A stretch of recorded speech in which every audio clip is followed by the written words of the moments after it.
goodness. There's a lot of people. Oh my God. Really? Hello, ladies and gentlemen. Did you just say hi? Did you say hi only to the ladies? I said also gentlemen Okay, under the okay. women's rules. Okay. I'm gonna Wow. say hi to all genders and all identifications. Hello. Open-minded. So, guys, your new West End play, The Spoils, opened on Friday night, I believe. So, Right. how's it going? Oh, it's going great. We did this play, The Spoils. We did it in America last year, and now we're doing it in London. We added Alfie Allen to the cast, and another actress from here, Katie Braben, but otherwise it's the same play. And it's just been incredible. The English audiences, I guess having grown up on Shakespeare, find our kind of dumb American words comparatively very easy to understand, and they're really enjoying it. And Kunal, for you, what was it about The Spoils that really drew you in and made you want to be a part of it? It was the writing. Jesse's an incredible writer. For those of you who don't know, he's such an incredible writer. He wrote a wonderful part for an actor, minority actor like me, and I was lucky enough to have an opportunity to play it. And it's a nice hiatus break for me to be able to come to London and work on stage with Jesse. And in case the audience isn't aware, can you just tell us a little bit about what The Spoils involves? Oh yeah, The Spoils is a play about, Kunal and I play roommates. I'm a kind of privileged, not very nice person in New York. We're living in an apartment that my father bought me. Kunal is my roommate. He is an immigrant from Nepal studying business in New York, and I kind of like torture him and manipulate him, and ultimately I lure this couple in, this girl who I was in love with when I was very young, and her banker fiance, who Alfie Allen plays, into our lives, using him as bait, and then kind of manipulate everybody in this play. It's a comedy. It is a comedy. It's really funny. Well, your character, Ben, he's deeply flawed, as you make clear, but he's also, there's something about him that's just kind of engaging, and you want to know more about him. Is that a character type that fascinates you? Yeah, I mean, I love playing characters that other people don't like. I think since I was young, just personally, not even as an actor, since I was young, I was always able to kind of sympathize with people who are seemingly evil, or I don't know why, I was just always interested in those people, interested in people that seemingly no one else likes, and trying to find not just what's horrible about them, but what's the pain that's driving that behavior. So when I write characters, and when I act in characters, like even something like in the Batman movie playing a villain, I still try to kind of figure out what is driving this person, what is the sadness, what is the pain that's driving this person to behave in the way that he behaves. And so that's what I've done with this play, except in a kind of, you know, this play is kind of like a real intimate look into somebody like that. So it's not just the side character that's the villain. You're actually kind of looking inside at what drives that horrible person. It's a comedy. It's real funny. But with layers, Yeah. I know you've said it's not autobiographical, obviously, Yeah. but is Ben based on anyone you've met or anyone you know? Yeah, you know, I grew up in New York and New Jersey, and I feel like, similar to London, I think you are surrounded by the richest of the rich, the poorest of the poor, and everything in between. And what I've discovered is that a lot of times, you know, when people, you know, accomplish everything that they strive to accomplish and get a lot of money or are born into a lot of money, there's a kind of, they can feel somehow empty. And then conversely, Kunal's character is a Nepalese immigrant from a you know, a poorer family in an agrarian society, and he has so much hope and optimism, and it's this interesting juxtaposition between having everything and wanting nothing, and having nothing and wanting everything that is makes for a drama. And of course, Kunal, It's a comedy. Your character, Kunal, is actually based on a real life friend of Jesse. So what was it like playing someone who is based on a real person that your co-star knows? I didn't really have to dig that deep, in my opinion, to meet this gentleman or try to mimic him in any physicality or in any way. I grew up in New Delhi, India. I have a lot of friends from Nepal. I've spent some time in Nepal. Our cultures are not dissimilar. And this character came very naturally to me. I played very close to my chest. And as you mentioned, you also have Alfie Allen in the cast. People might be familiar with Alfie Allen from Game of Thrones. Any Game of Thrones fans? Yeah, Alfie plays Theon Greyjoy, and But in this play, he does something you've never seen him do. He plays an American investment banker from New York. So he's incredible in this play. I hope you come see him. What was it about Alfie that made him perfect for that part of Ted, your rival in the show? Well, there's really nothing about Alfie or his previous work that makes him right for this part. That's why he's such a great actor. He's just incredible. He made like an audition tape for the casting people for this play, and I saw the first 10 seconds of it, and I said, this guy is incredible. I had never seen Game of Thrones. I hope I'm going to be make it out here alive after saying that. But I had never seen it. Then I Googled him, and I saw like 5 minutes, and I thought, how is this the same actor who's doing this? And I'm an actor, I know how acting works, and I'm still shocked that that guy is able to do this thing, because it's so different. And I think one of the real joys for the audience is seeing this guy that they know very well do this completely different thing. It's just really one of the special things, I think, of seeing people on stage, is you get this very intimate look into the way kind of actors that you love, actors that you've become familiar with, do something that's totally transformative.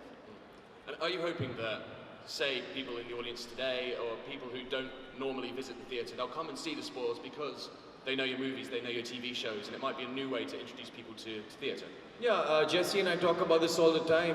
Theatre tickets are expensive.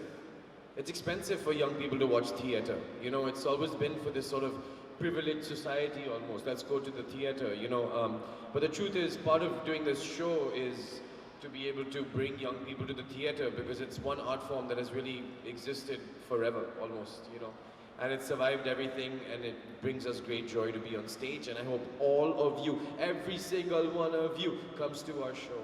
It's a comedy. It's a very, very funny comedy. Jesse, you've called theatre acting, and I want to get this quote right, the most taxing, exhausting, and nerve-wracking thing you do. Yeah. Why so? Well, when you film a movie, you film usually like 3 lines at a time, and usually the lines are like, hey, let's go over there, and then the other guy goes, no, let's go there, and you say, okay, and then you go home. But theater is like doing the entire movie live with no, you can't mess up, and it's just exhausting. I'm not complaining. It's also the most exhilarating experience. It's nerve-wracking. It's all the wonderful things that doing something that scares you brings. And I love it. It's my life's work. But it's compared to movies, I always think of it like acting in a play with a group of people is like being on a life raft in the middle of the ocean, and acting in a movie is like being on a yacht docked in Miami. Like you're always on a boat, but one is really comfortable and enjoyable and relaxing, and the other one you feel like you're going to be picked alive by vultures. It's a comedy. It's a comedy. It's a comedy. Between the two of you, both just had such incredible careers and hit TV shows and movies and award-winning plays now, and you've both written books as well. I mean, are there any unfulfilled ambitions left? Yeah, Kunal and I both want to be in the NBA. We love basketball, but we're too short. Yeah, too short. And not strong enough. Not strong enough, too. But our skills would probably not work either, to be honest. No skill either. No skill. What is actually your unfulfilled dream, Jesse? I've never asked you. Is there one? Yeah, when I was young, I wanted to be a banana, and then then I realized that was just a fruit, and humans can't do that unless you believe in reincarnation, and we're Jewish, so we didn't. And then I wanted to be an astronaut, and then I wasn't good at science, and then I wanted to play in the NBA, and that dream topped out at about 5'9". And then you became a movie star, so it really sucks. Disappointed, yeah. Yes, but I'm only starstruck when I meet basketball players. Like, I'm friends with this guy, Andre Drummond. He's 7 feet tall, he plays in the Detroit Pistons. And to me, every time I see him, like, I can't understand, because I'm in movies and, Kunal's, I'm like, I can't understand why anybody would be interested in ever meeting me. And it's always a shock when somebody says, I wanted to meet you or get your signature or something. But when I meet the basketball player, yes, that's what I think are the real accomplished people in this world. Yes, I don't know why. It's a comedy. Well, Kunal, now that Jesse's hired you for his play, when are you getting him on The Big Bang Theory? That's got to be the next good. We just finished season 9, and then we go back to season 10, August 3rd. Yeah. So thank you. So next season we're getting Jesse on the show, right? Next season, I mean, look, next season as it stands on our contract could be the last season of Big Bang Theory. But Plus, of course, I come in and if demand Jesse comes on the show, yeah. then maybe we'll do season 11 and 12 and 13 and 14. I don't know. No, look, to be completely honest, I know people are going to want to know what happens after season 10. I have no, I don't know what's going to happen. But if it were up to me, personally, I would love to do the show as long as you guys will have us on the air. And you guys want it to last, right? And run and run. Yeah. Well, to flip that, Kunal, if you were going to be in a DC Comics movie, what would your superpower be and why? Oh man. Well, I always get DC and Marvel confused. Don't boo me. Don't boo me.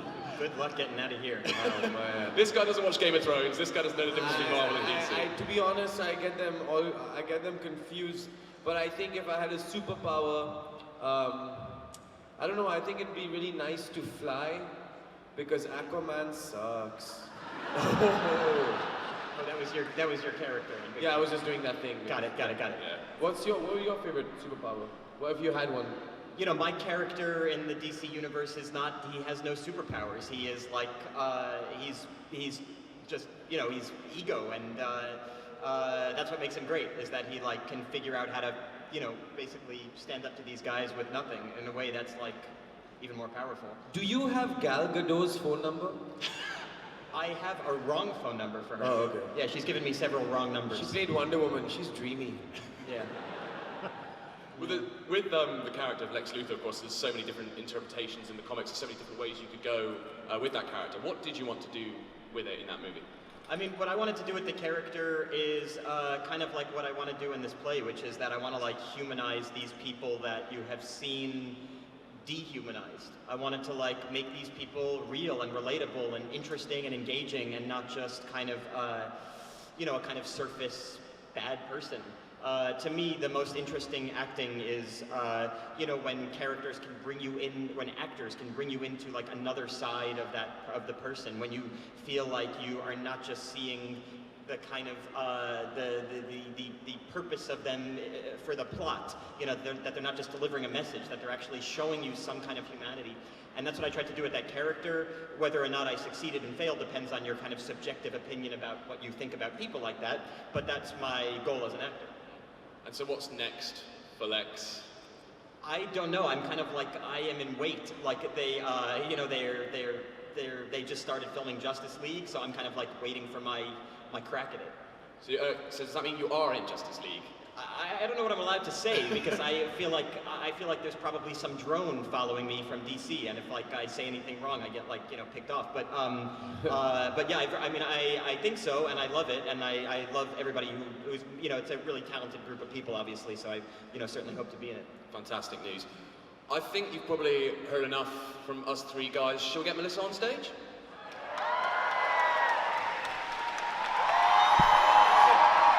Right, please welcome to the stage the very talented, the amazing Melissa Rauch. She's in a hot, dense state that nearly 14 million years ago expansion started. Wait, the earth began to cool, the autotrophs began to drool, Neanderthals developed tools, we built the wall, we built the pyramids. Science history unraveling the mystery that all started with a big bang. Sorry, we had some rare confusion there. Hi, everybody. This side was louder. How's this side doing? They beat This you. side or that side? You guys first. Let's hear the back. Let's hear the back. Wow. Just the front row. Just the front row. Pretty great. Okay, now just Libras. Very good. Me too. I would just like to point out my feet do not reach the floor, and it's really embarrassing.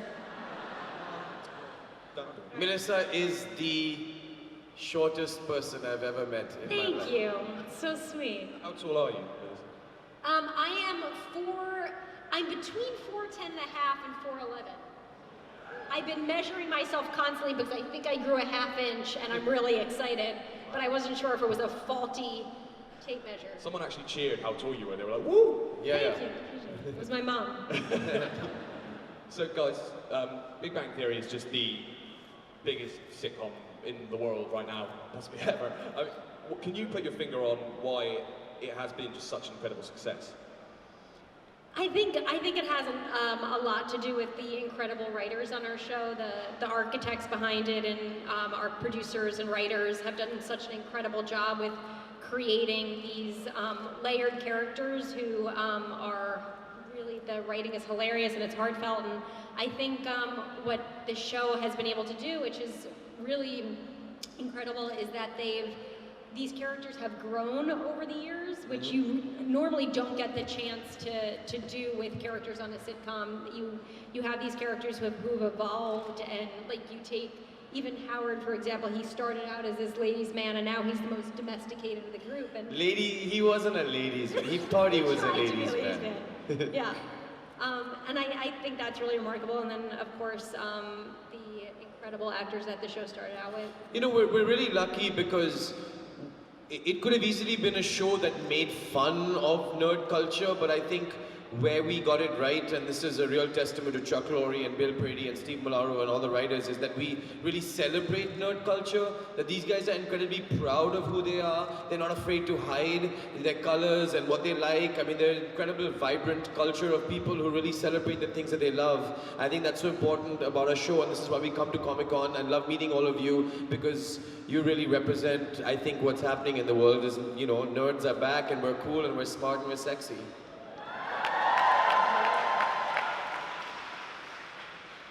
I mean, talking about a ladies' man, Raj has he's changed a little in the most recent season. He's Yeah, I don't even know where you guys are in the season.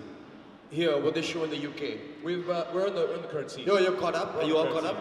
We're more or less caught up. We're not Raj quite has up 2 and running. girlfriends now. Raj has 2 girlfriends. He's getting dating around. 2 girls. He's dating 2 women, 2 beautiful women, and he thinks it's the greatest thing that's ever happened to him in the world. Were you surprised when that storyline came up? No. Yeah, of course. I mean, you know, I went from this character who couldn't speak to in front of women to a guy who is dating 2 women, and again, it's really, I would like to say it's sweet and endearing. I mean, he is kind of being a dog, but I think he's enjoying it, and I don't know if he doesn't understand what drama he's doing. You know, what drama is about to ensue. So we'll see what happens next season. Jesse, you can put your mic back up. It's okay. Okay, hi. Yeah. Well, listen, before you came on, we were talking about, you know, you've had some fantastic guest stars on the show. Surely Jesse has to be next in line. I would love that. Yes, I want to be on the show. I've spoken to Mr. Chuck Lorre about being on the show. I've spoken to Mr. Nayyar about being on the show. I have a stipulation. What is it? I play Kunal's biological brother and no one says anything about it. I love it. No questions asked. I come right off the plane from Delhi. I walk in, no one questions it. I want to see it. I want to see it. That needs to happen. Yeah. It is really sweet though, and I'll be completely honest, is that, and Jesse will be honest too, before the play he had never seen the show, and now every morning we come to get warmed up for our play, and he's like, oh dude, I saw these 2 episodes last night, and I love that moment, and now it's like, he's watching it, it helps him go to sleep at night. Yeah, well, it doesn't help me go to sleep. No, I mean, no, and not because it's boring. Yeah, it yeah, gives you comfort because Hurts you my see our sweet faces at night. Yes. No. So I now the show plays like I guess like in like it plays every night in like a block here. So I watch it every night. I watch like 3 episodes a night. I absolutely love the show. I think it's like, and I think to add to what Kunal was saying, I think the reason it's so wonderful is because yes, the acting is wonderful, the writing is wonderful, and it's also sweet. It doesn't feel like it's crass or anything. It doesn't feel like it's it doesn't feel like it's critical of its characters. It loves its characters. It's so wonderful. That's why I love it, and that's why I love the actors on it. Everybody seems so sweet, and it's why, like, when I saw Kunal on it, I thought this guy is like so wonderful for the show that I wanted to do because that's his character. And Melissa as well. They just ooze sweetness and warmth, and it makes you feel like you're not only watching this very entertaining, engaging comedy, but that you're also kind of hanging out with people that you like. Yeah, they feel like your friends. Yeah. Yeah. I'll be there for you. It's going to outlast Friends pretty soon, right? 10 seasons. Well, Melissa, are we going to do season 11? Season 11? I don't know. I'd love to. We'll see. I mean, we're picked up through 10. So If it were up to us, we would do, like I said, you know, we'd be here for you guys. 100%. 100%. We have had some fantastic guest stars on the show. Everyone from Stephen Hawking to Stan Lee. Apart from obviously Jesse, My as future Kunal's guest. biological brother. Yeah. Who would you love to see on the show still? Oh man, well now I'm very excited about the Jesse idea. Which, by the way, I just need to say as an aside, I saw the spoils last night. Who's going to see this play? Hands up. Well, here. Oh, I Come need on, more come hands on. than that, guys. It is Who so has tickets already? fantastic. I saw it in New York and I fell in love with it. And selfishly, I was so excited that they were doing it here because it stayed with me. And I was so excited to see it again last night. And Jesse's writing is absolutely off the charts remarkable, and the performances are just off the charts amazing. It's an incredible production. I want you all to go see it. It's amazing. Thank you. But that wasn't the question. That That was was just the my question, but it was a side. very good point. As far as guest stars go, Who's gonna play your baby? ooh, Are there any good baby actors out there? Anyone good? I think, along with Jesse's idea of Jesse just showing up, She should be the baby. can you be my Can baby? you be Yes. Bernadette's I want baby? to birth Jesse Eisenberg. That would be the greatest. Our ratings would hit the roof. I've also had that dream. What? I've also had that dream. Yes. Who should play? Who do you want? It's so hard. I mean, it's hard to top Stephen Hawking and James Earl Jones. Stephen Hawking. It's a shame we used James Earl Jones. He would also be good as my baby. You'd be a great baby. He'd be a wonderful baby. Who should play Penny's mom? Who do you guys think should play Penny's mom? George Takei should play Penny's mother. Actually, he would be wonderful. He'd be great. That's a Like, great hello, choice. Hello, Penny. We have had George Takei on the show. He was naked in the bathtub with Katie Sackhoff and Howard Wolowitz. Yep. I have to say, I always get so excited when we have guest stars that I inevitably make an ass of myself in front of all. What did you do? Bob Newhart. Oh, I this is couldn't funny. get my act together. I was so excited that he was there, and I was such a fan of his stand-up growing up. And he came. He was in the green room, and I went up to him, and I was like, I'm gonna get it together. I'm not gonna be weird. I'm not gonna be awkward. And I had this wonderful conversation with him about stand-up, and I used to do stand-up in New York, so we had this great conversation about how stand-up translates to live sitcoms. And I was like, all right, I held it together. And then the conversation was over, and I felt weird turning my back on Bob Newhart. It just felt weird to be like, okay, bye, and turn my back. So I did a weird back out of the room with my hands in prayer position, and I backed out and then said to him, thank you for the laughter. And I felt terrible, and it was weird, and then I offered him a juice from craft services, And he went straight for the scotch. he did. I'm joking, he didn't. So I always get nervous when there's a guest star that I will do something weird and make it uncomfortable for everyone. We had a funny Stephen Hawking moment when, when Stephen Hawking shot the first episode, we shot it in his office, not on stage. But he came to stage one day to watch the run-through of that episode, and Simon and I are in the cafeteria, and Simon's doing the Stephen Hawking voice to make fun of Stephen Hawking in front of Stephen Hawking. And Stephen Hawking, obviously because of his, unfortunate physical state, was smiling. He had the biggest smile on his face. And I thought it was such a wonderful moment because I was very worried that he'd be upset by it, but he was actually really, really happy. He's wonderful. That's my Stephen Hawking story. He Do has you guys very have a good soft Stephen hands. Hawking story? He did have soft The hands. softest hands. I think your Stephen Hawking story wins by default. Is that anything? Yeah, exactly. We're going to open up to fan questions shortly. So if you do have a question to ask Kunal or Melissa or Jesse, please do queue up either there or on this side here. While those guys assemble, hopefully the Big Bang Theory will continue for many seasons to come. But when it eventually does come to an end, how would you guys like your characters to end up? Where would you like them to end With up? a bang. With a big bang. I don't know. I think it'd be fun if Raj were just the bachelor forever. Really? Well, don't you think that'd be so fun? Then we can get we can get so many guest stars to play his girlfriends. That'd be like so fun, don't you think? What do you want to see from Melissa? How many babies does Bernadette have? I want 10 million Jesse babies. Yeah. Just one after the other. Every time Bernadette has a baby, you just pop out. Me again, yeah. I'm A big Kunal's CGI brother. budget on season 11. Oh, this is being signed. We should like we should do some... What's the most What's the ridiculous most word? difficult word for you to sign? Let's see. Jesse Eisenberg is an extraordinarily talented young man from the city and state of New Jersey, New York. That's pretty easy. Pretty good. You should say something like armadillo or aardvark. That's or not the something. first time she said that. Okay. Can you sign soft kitty, warm kitty? Ooh. I'll tell you what. Let's sing it. Let's sing it, and then let's make her sign it. Okay?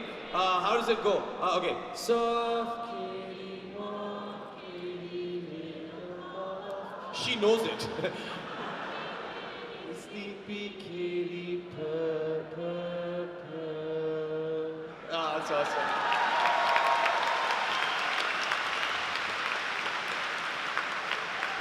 That's awesome. Of course, none of us know if that was right at all, but Yeah. well, let's just... All I hear.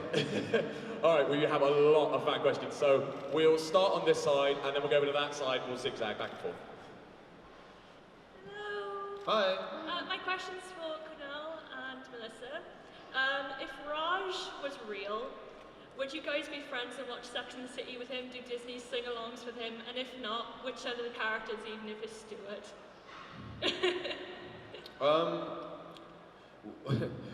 Are you asking? Yeah, I think that's a good question for Melissa. I mean, if Raj was real, would you watch Sex and the City with him? Yeah, like, would you be friends with him and stuff? 100%. I feel like Raj and I would be best friends in real life. Yeah, I mean, he's one of the girls. I feel like he would take me shopping and pick out great clothes for me. I just licked the mic by mistake. Disgusting. How does it taste? Tastes like George Takei. That tastes like Makes heaven. no sense. Thank you. Yes, that's great. Thank you. Raj is one of the girls. Hey. Oh, my Oh, voice. My question's for Jesse. I've actually read the script of The Spoils, and I'm seeing it next week, and I'm very thanks. excited. Oh, thanks. I wanted to ask if, like, what other play do you wish you wrote? Like, not one of yours, like any play in the world. What's that? What do I what?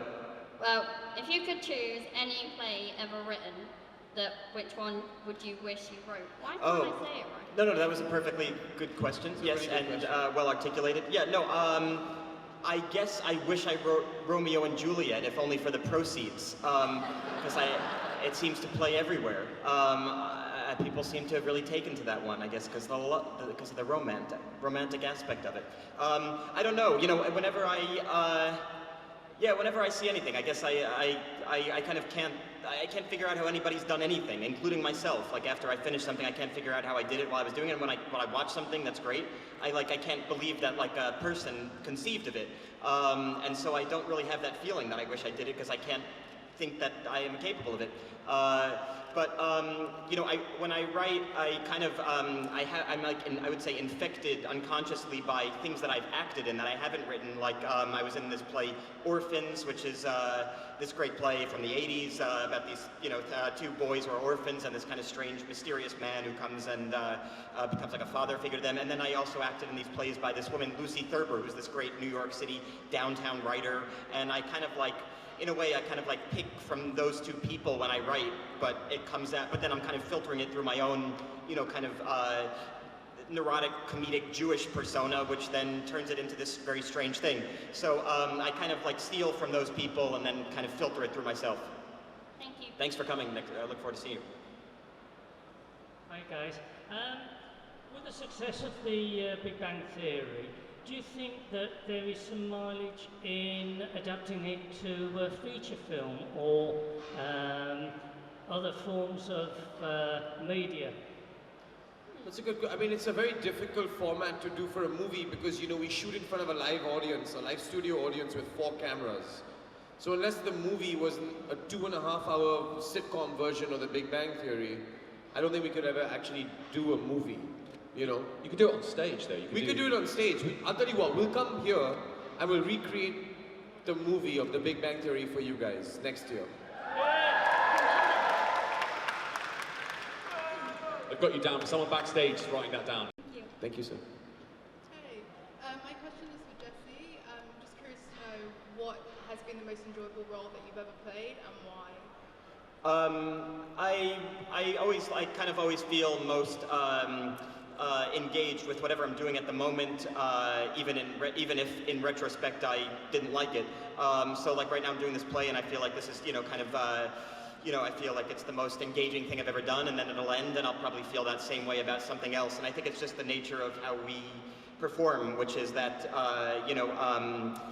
you kind of just fully invest emotionally into your characters. I think the difference between acting and like other jobs, and I don't mean to say that acting is more special or different, but I think the difference with acting is that you're kind of using your own emotions in the job, and I think that's what separates it from other jobs. And I think because you are kind of bringing your own emotional experiences to it, you end up like engaging with it in a way that is unusual and kind of hard to explain or articulate. And I think, so whenever I'm doing something, I kind of feel just totally emotionally invested in it. I'm curious because Melissa, who plays this really sweet character on the show, did a similar thing that I'm doing, which is also, she did this wonderful movie, The Bronze, and she plays a similarly kind of crass character, but probably also similar to the play, probably finding the kind of love in it, right? Yes, 100%. That's really interesting. I felt the same way. Kind of what you were saying about bringing that emotion to it, you feel like there will never be anything else that you will feel fully connected to again, and then you move on to the next thing. And feel that same thing. Yeah. Great, thank you. You're Thank you so a much. wonderful actor. Thank you so much. Hi, my question's for Jesse, and is, what's your favorite DC superhero and why? Oh, I don't, my character hates the DC superheroes, So as we were saying, like you're bringing your own emotions to it and everything. So like while I'm fighting against these superheroes, I'm actually feeling like they do not deserve to exist. They are from different planets and they shouldn't be here. My character's kind of like xenophobic in that way, and he is, I guess nationalist in some way. So so my character doesn't like any of them. And when I'm thinking about them, I think they're all really awesome. And then when I'm actually acting as as my character, I think these guys all need to be, destroyed. And then you go home at night and realize that's, psychotic and try to sleep it off. Thanks a lot. He's gonna go home and cry to his mommy. Hi there. First of all, I want to say thank you to the Big Bang Theory. Because of you, at the age of 30, I returned to university and now I'm a biomedical scientist. Ooh. But without the show, Wow! I wouldn't be able to have done that, so thank you. My question is really, all of the panel could be involved. If you could play a character in the Big Bang Theory that wasn't your own character, who would it be and why?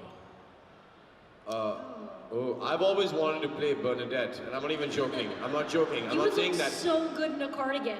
Exactly. I'm not saying that just because, but I'm serious. Like, it's one of my favorite characters to do that voice and that sweetness with that quick anger that she has. Like, I'm obsessed with it. So you like Howard's mom as well, then? Yeah, poor Carol Ann Suissy. I'm sure most of you know that she passed away a year and a half ago now. So her memory lives on with us, but we miss her very much. Sorry. No, don't be sad, please. No, thank you for bringing her up. Sure, her spirit is very much alive in our show every night we tape. Yeah. Who do you want to play? Don't say Raj now, because I said Bernadette, but please say Raj. You would have to say Raj.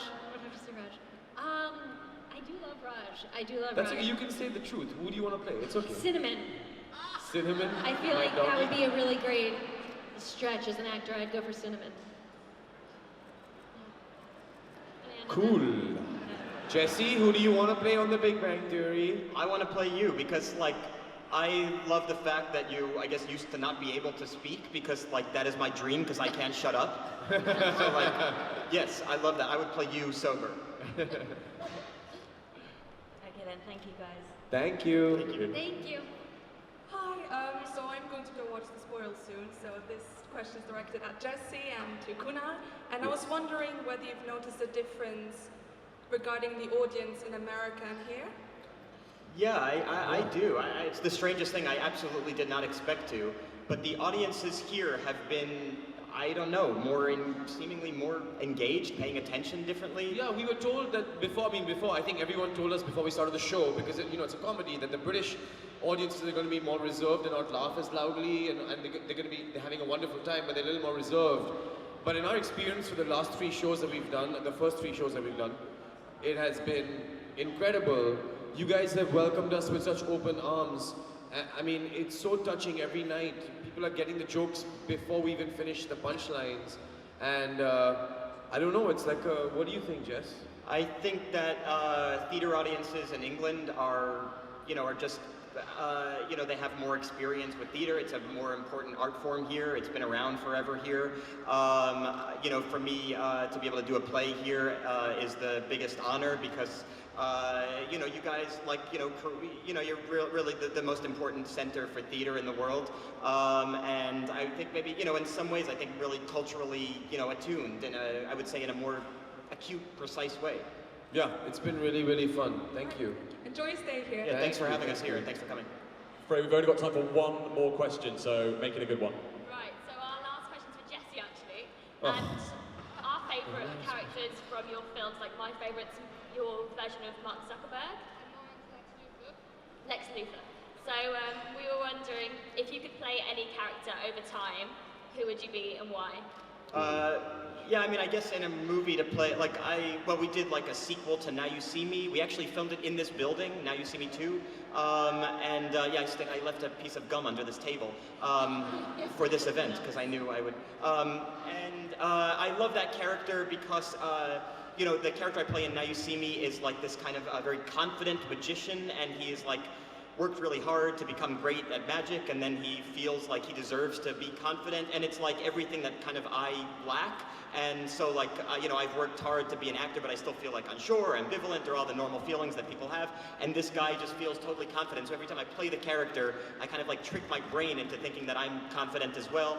And then I kind of walk away from the end of those days feeling really great. I have actually some kind of nice Pavlovian response to this building even. And so I really like playing that character. I hope they make more Now You See Me, because it's the one time I actually feel like pretty great about myself. Nice, but any other characters in another film at all that you haven't played? Oh, that I haven't played yet? I haven't played the father in The Godfather yet.